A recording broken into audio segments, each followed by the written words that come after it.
جی تو دوستوں السلام علیکم۔ بغیر وقت ضائع کیے میں آج کے نئے موضوع پر چلتا ہوں، کیونکہ میرا تعارف آپ میری یوٹیوب کی پہلی ویڈیو میں جان گئے ہوں گے۔ اگر نہیں تو ڈسکرپشن میں اس کا لنک میں ڈراپ کر دوں گا۔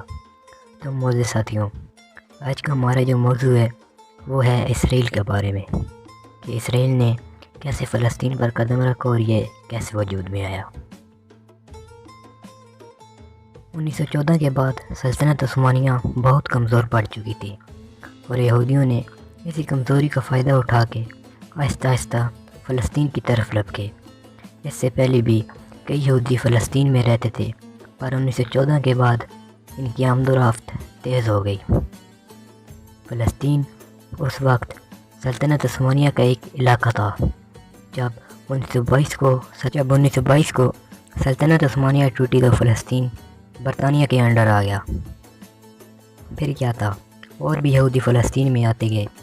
دوستوں، سب یہودیوں کو آخر فلسطین ہی کیوں پسند آ رہا تھا کہ وہ سب فلسطین میں ہی آ رہے تھے؟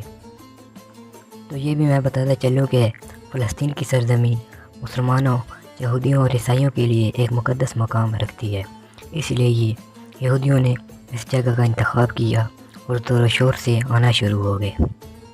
عرب کے جو مسلمان تھے جو فلسطین میں رہتے تھے، ان کو یہودیوں کی یہ آمد بالکل بھی اچھی نہ لگی، اور روز بروز کئی تنازع اور جھگڑے شروع ہو گئے۔ اب برطانیہ تو ان کے اس روزانہ جھگڑوں سے تنگ آتا، اور اس نے دونوں مذاہب کے درمیان کئی مذاکرات کروائے، مگر ناکام رہی۔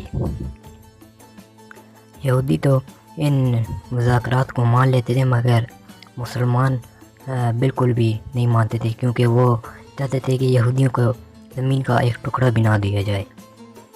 دوستوں، یوں یہ تنازع بڑھتا گیا اور بڑھتا ہی چلا گیا۔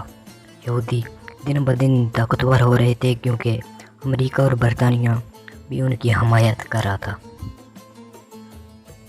دوستوں، برطانیہ نے کئی بار پارٹیشن پلان سامنے رکھا، مگر مسلمان اور بھی بھٹک جاتے، اور تنگ آ کر برطانیہ کی جو حکومت تھی پورا بستر اٹھا کر فلسطین سے چلی گئی، اور اس مسئلے کو ادھورا UN میں چھوڑ گئی۔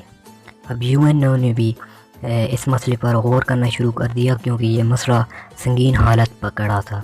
UN نے بھی پارٹیشن پلان ہی سامنے رکھا اور کہا کہ اس کے بغیر اس مسئلے کا کوئی حل نہیں ہے۔ UN نے اس پارٹیشن پلان میں 53% حصہ یہودیوں کے لیے اور 47% علاقہ فلسطینیوں کے لیے رکھا۔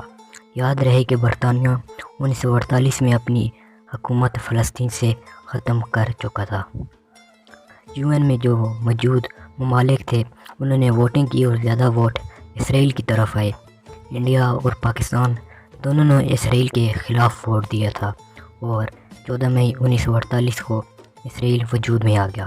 اور اسرائیل کے وجود میں آتے ہی تمام عرب ممالک، فار ایگزامپل سعودیہ، ایران، ایجپٹ اور بھی وہ دوسرے ممالک ان کے خلاف اعلان جنگ کر گیا۔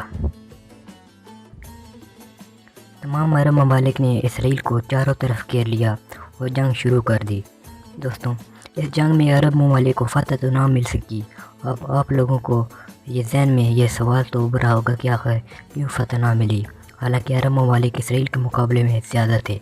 تو دوستوں، اسرائیل کے پاس جو فوجی تھے وہ پہلے ہی سے جنگ کے زمانے دیکھ چکے تھے، اور ان کا ایکسپیرینس دوسرے افواج کے مقابلے میں زیادہ تھا، اور اس کے ساتھ ساتھ اسرائیل کو بھی امریکہ کی مدد تھی۔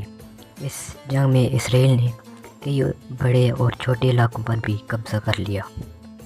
اسی طرح یہ جنگ ختم ہوگی، مگر عرب ممالک ابھی بھی انتقام کی آگ میں بھٹک رہے تھے، اور 1967 کو ایک نئی جنگ چھیڑ دی، مگر اس جنگ میں بھی عرب ممالک کو فتح نہ مل سکی، اور عرب ممالک کی آخری جنگ 1973 کو پھر لڑی گئی، مگر اس دفعہ عرب ممالک پھر ہار گئے اور حوصلہ ہار بیٹھے، اور اس کے بعد کوئی بھی جنگ نہیں لڑی گئی۔ اسرائیل کو تینوں جنگوں میں بہت ہی زبردست کامیابی ملی۔ ان جنگوں کے بعد بھی جو فلسطینی لوگ تھے وہ اسرائیلیوں کے خلاف ریلی نکالتے رہے، اور وائلنس اور بھی بڑھتا رہا۔